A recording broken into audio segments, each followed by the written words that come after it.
Bien, Martín Lustó es senador nacional de Juntos por el Cambio. ¿Qué tal, Martín Lanata? ¿Cómo andás? Buen día, ¿cómo andan? Bien. ¿Cómo estás viendo todo este despelote en general? Como un episodio más de la degradación y el delirio.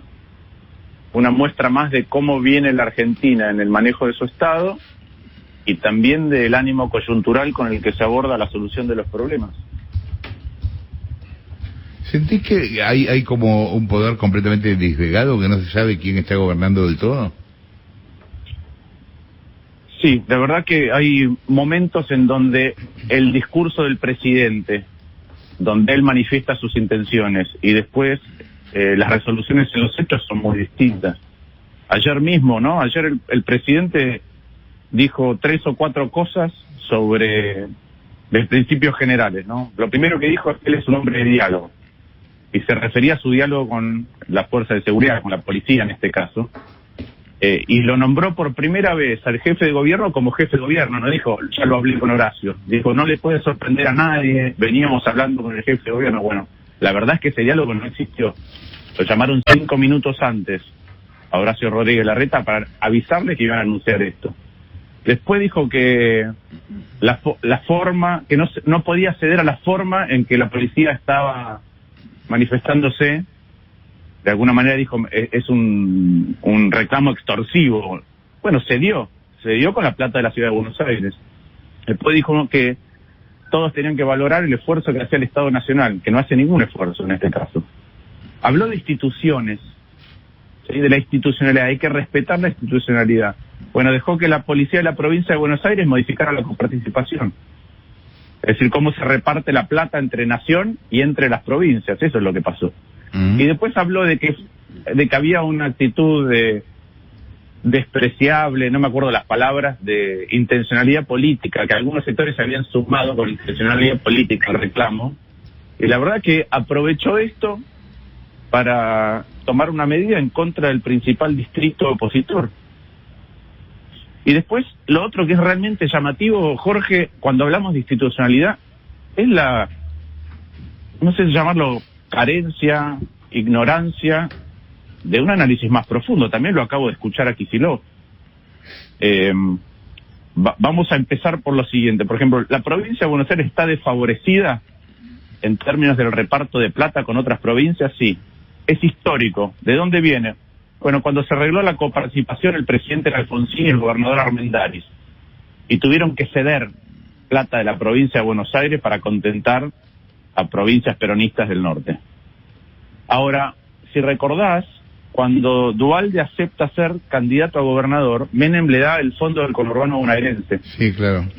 650 millones de dólares. Esos serían hoy 52.000 millones de pesos.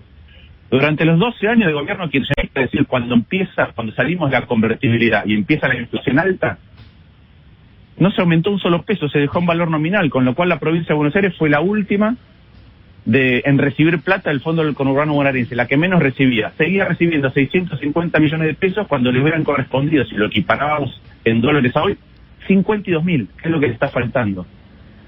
Eso hizo que en el reparto general la provincia de Buenos Aires, durante el gobierno kirchnerista, cayera casi 4 puntos en la participación de la coparticipación.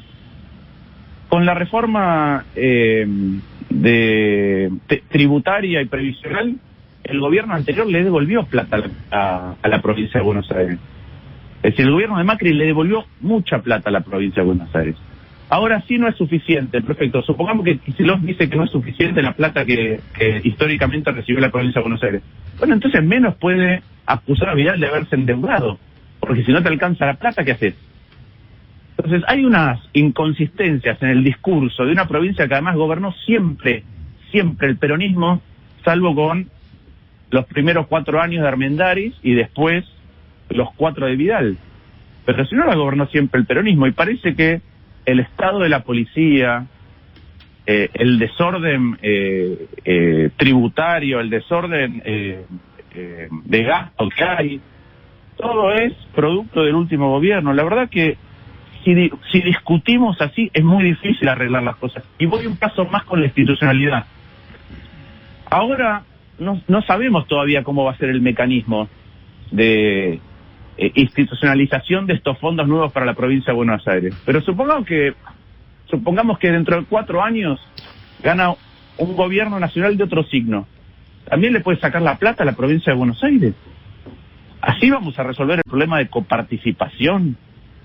Entonces, hay un montón de datos absolutamente inexactos. De la misma manera, mira, se dice que la ciudad de Buenos Aires es opulenta. Sí, claro, es una ciudad rica en comparación con el resto de las jurisdicciones. Ahora, Tierra del Fuego, Neuquén, La Pampa, Santa Cruz, Chubut, Formosa y Catamarca tienen un gasto por habitante más alto que la ciudad de Buenos Aires.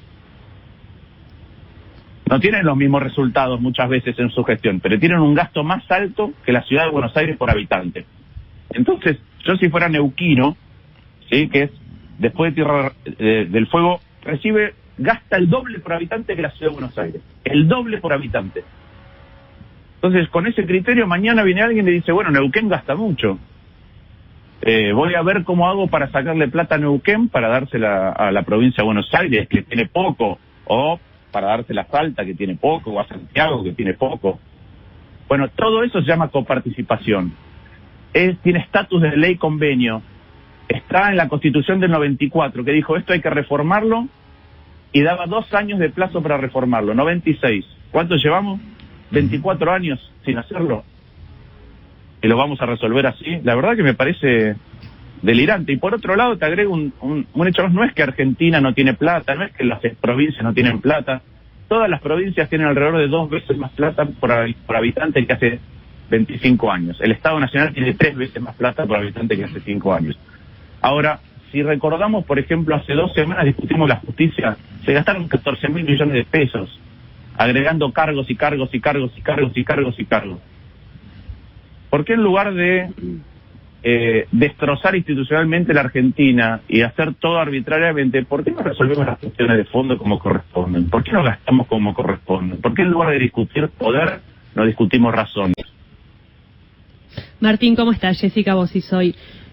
¿Cuánto afecta esta quita de fondos a la capital en lo económico, en un momento complicado de baja de la recaudación, de la actividad completamente caída? ¿Cuánto impacta y cómo puede resolver ese agujero que deja el gobierno porteño?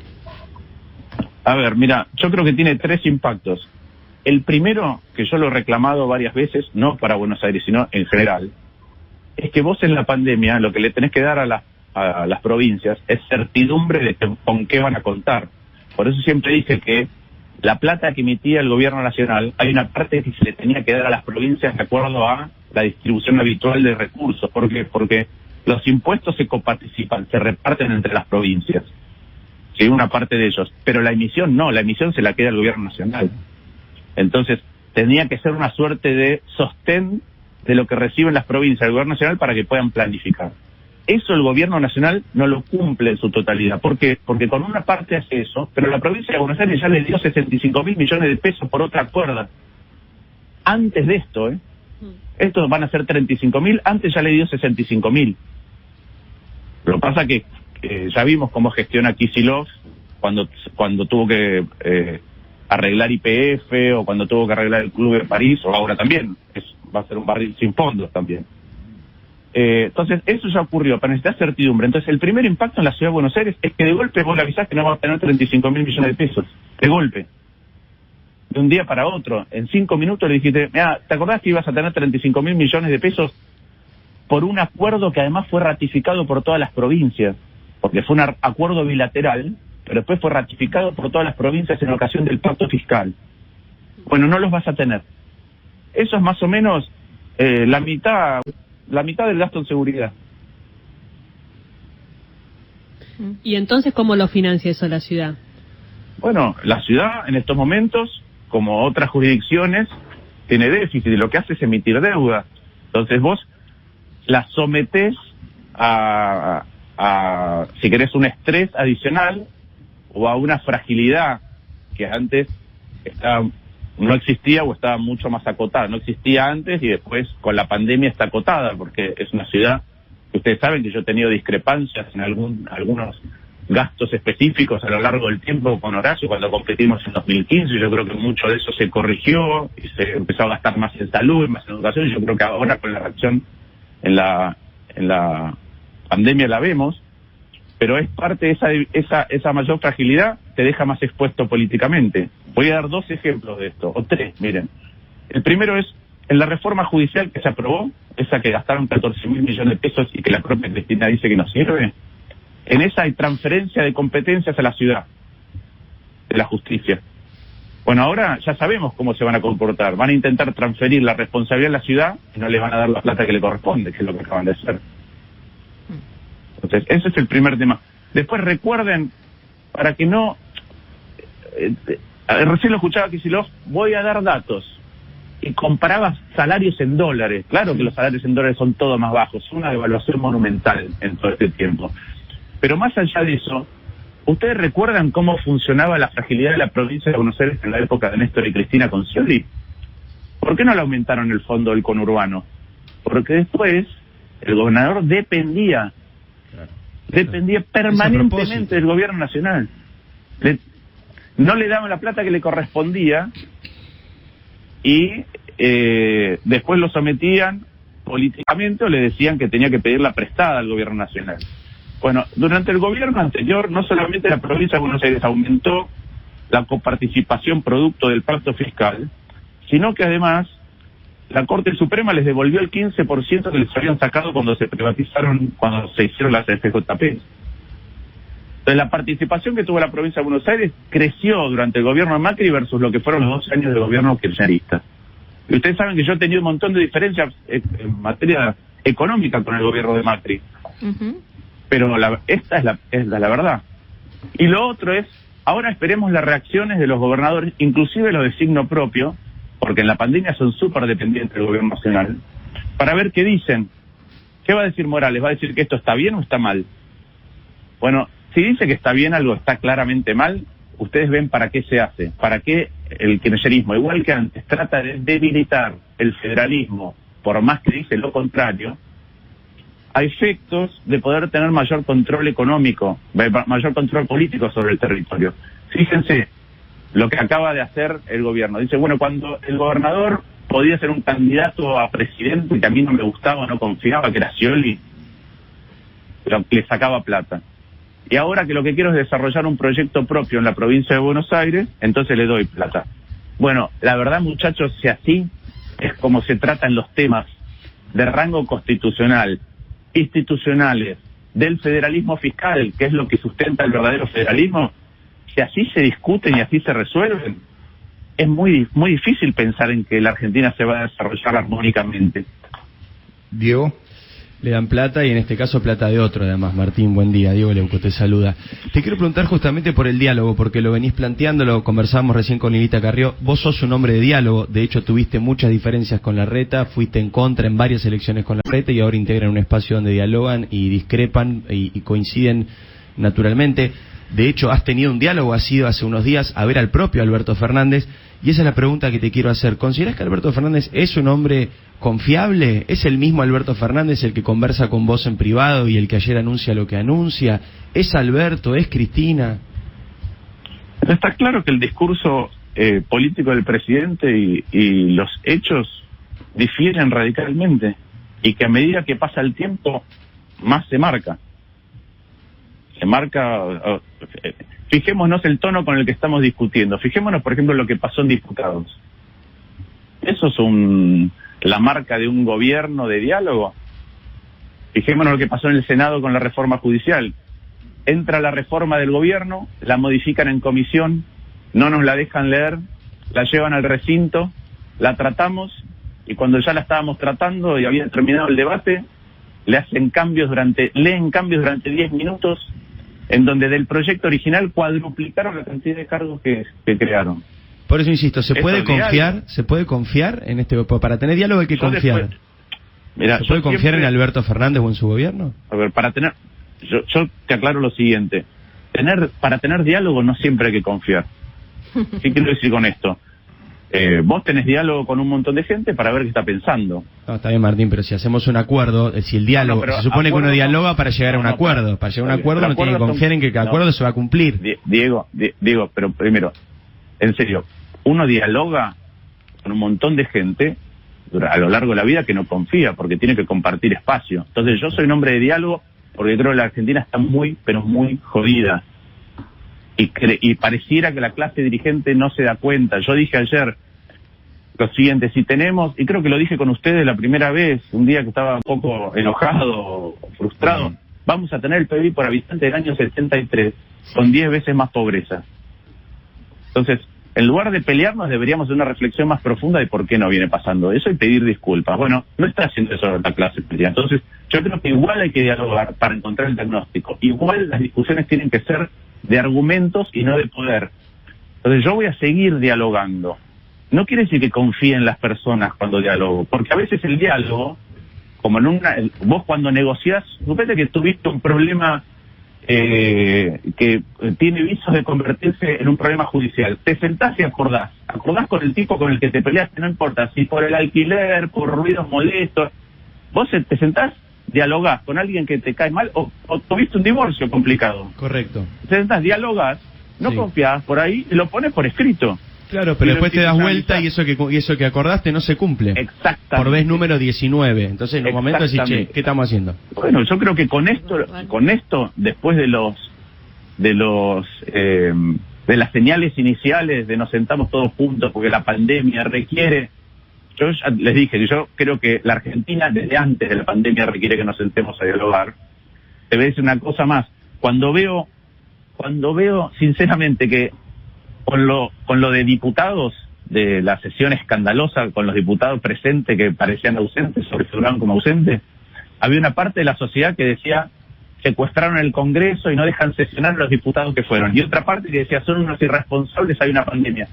Yo creo que la sociedad nos tendría que encerrar a todos en el Congreso y hasta que no salimos con algunos acuerdos no nos deberían dejar salir. Es verdad. Marina.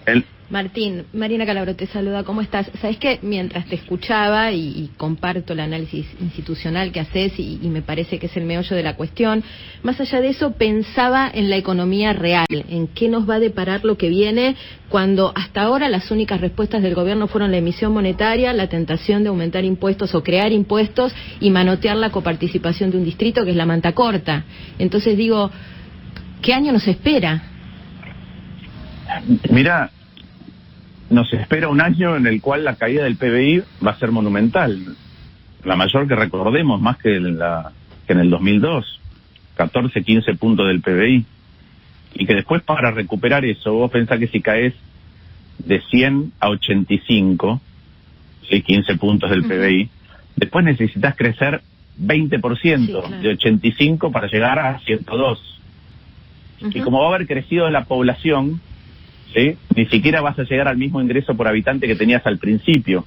Entonces, vamos a tener una caída tan monumental que después tenés que crecer 3 años al 6% para llegar a recuperar el PBI por habitante. Es muy difícil cuando vos generás este ánimo, porque alguien que, cualquiera que ustedes que están ahí sentados, o alguien que tenga mucho dinero le alcance el impuesto a las grandes fortunas, ve esta manera de discutir en la Argentina y piensa, ¿va a salir algo bueno? Sí, no. ¿Voy a usar plata para invertir en Argentina? No, la inversión se va a desplomar. Y entonces, sos como un perro que se muerde la cola.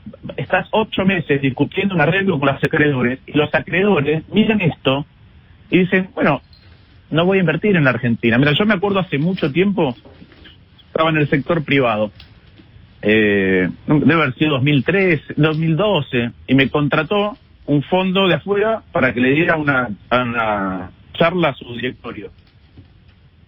Y cuando terminé, el CEO, el gerente general del fondo, me dijo, la verdad, Martín, me gustó mucho la charla, concuerdo en casi todo lo que decís, creo que hay una gran oportunidad, pero ¿sabés qué me pasa? No quiero levantarme todos los días y desayunar teniendo que leer las noticias de lo que pasó en la Argentina, porque siempre está fuera de la norma. Entonces, eso es un ánimo que no es solamente del de afuera, nos pasa a todos acá, hay un momento que decís, basta, y así no se pueden resolver los problemas. Entonces, ¿qué nos espera? El año va a ser muy malo, Y después de esto, hay dos cosas que a mí me preocupan enormemente, que pareciera que la clase dirigente, no solo la política, no termina de comprenderlo. La primera es, una vez que termine todo esto, así como el virus tiene asintomáticos, hoy tenemos relaciones laborales, es decir, empresas y puestos de trabajo que también son asintomáticos. ¿Por qué? Porque, por ejemplo, están dependiendo de una actividad que va a ser muy lesionada y que hoy la estamos manteniendo con un respirador, dándole plata, y entonces el ciclo de la economía hace que esa plata vaya al otro, pero mañana no sabemos cómo se contagió de una u otra empresa, porque no tenemos todavía el sistema funcionando normalmente. Entonces hay algunas que ya sabemos que van a ser afectadas, no sabemos en la cadena de todo esto cuánto va a ser afectado. Te doy un ejemplo, un restaurante alquila, ahora tiene el 30% de la actividad. Cuando vuelva por el distanciamiento, por ahí tiene que tener actividad más alta. Si tenía deuda no la va a poder pagar. Entonces eso va a afectar el banco. El banco va a afectar la cantidad de créditos que puede dar. De la misma manera, va a tener que pagar menos alquiler. El que percibe el alquiler, el dueño del local, va a poder consumir menos. Entonces todavía no sabemos cómo es esto. Y vos tenés un dique que está conteniendo el agua del otro lado que te dice, mira, te doy plata del Estado, ATP, IFE, que está bien, lo venimos hablando el primer día, pero que no puede ser para siempre. Por otro lado te digo, mira, te postergo el pago del aumento del alquiler, te postergo el pago te congelo los servicios públicos. Bueno, todo eso es agua que se acumula del otro lado del dique. Y después lo que me preocupa es que la clase política, cuando te dice, no te preocupes que va a haber, y ya sé cómo levantarte, y en lugar de sentarse a discutir cómo lo resuelve atando todo con alambre, como es esto, porque insisto, le das la plata a la provincia de Buenos Aires, bienvenido porque está súper retrasada. Ahora viene mañana cualquiera que esté en contra de la provincia de Buenos Aires y se lo va a sacar igual que Alberto se lo está sacando o se lo está dando. Entonces a mí lo que me preocupa es que esta crisis tiene un condimento distinto a otras, que voy a dar un ejemplo que por ahí no es políticamente correcto, pero si vos sos un ciudadano sos un británico, sos un inglés, que vive en Londres, al principio de la década de 40, y sonan las alarmas, hay toque de queda, y salís corriendo a un refugio, y después te pasa la Luftwaffe por encima y bombardea Londres. Cuando vos volvés a tu casa, ves que tu casa no existe más, y tenés una sensación de pérdida en el estómago, es decir, te das cuenta de que hubo una pérdida. Por todo lo que estoy contando, somos una sociedad que se está volviendo súbitamente mucho más pobre, y no solamente en el flujo de ingresos, sino en sus activos, y no lo estamos viendo, y la clase política no lo está explicando. Entonces no puede acomodar las demandas, no se está ocupando anticipadamente de eliminar privilegios que hay en el Estado. De hecho, no solo hace eso, sino que gasta al pedo 14.000 millones de pesos en una reforma que no sirve. Tal cual. Entonces, es muy difícil, no es solamente, ya traíamos problemas estructurales, la pandemia los agrava, puede constituir una oportunidad si nos ayuda a repensar lo que estábamos haciendo mal, y en los últimos, 2 meses, al principio de la pandemia, parecía que nos encaminábamos a una posibilidad de eso, y en los últimos 2 meses, mes y medio, empezamos a caminar a una velocidad terrorífica en dirección contraria. Dicho esto, hay que seguir dialogando, hay que seguir discutiendo, hay que seguir peleando y hay que seguir plantándose. Vos me preguntabas qué tiene que hacer la Ciudad de Buenos Aires. La Ciudad de Buenos Aires tiene que ir a la Corte Suprema por este tema. Y la verdad que la justicia, y en particular la Corte Suprema, se tiene que despertar. ¿Por qué digo esto? Porque la democracia tiene dos cosas, sus principios de fondo y las reglas con las que se discuten de vez en cuando los principios de fondo. Y en este momento hay avasallamiento de las dos cosas.